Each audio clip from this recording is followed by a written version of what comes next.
Assalomu alaykum muxlislarimiz. Mana bugungi mavzuyimiz inlarimiz balandligi 2 metr, enigi ham 2 metr.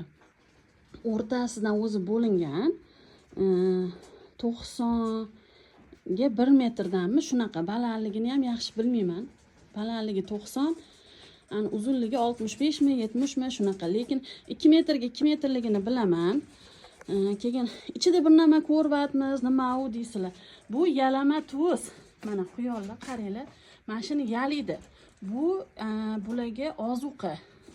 Birinchi o'chirda ozuqa. Yaxshi yalashadi, yaxshi yeyishadi mana. Mana qilib yalab, xuddi mollar qanaqa qilib yalasa, xuddi shunaqa bo'ladi. Mana hammasiga solib qo'yganmiz. Iloji bo'lsa, sizlar ham solib qo'yinglar. Quyoninglar sog'lom bo'ladi, organizmi ham sog'lom bo'ladi. Quyon bolachalarimiz sotuvda bor.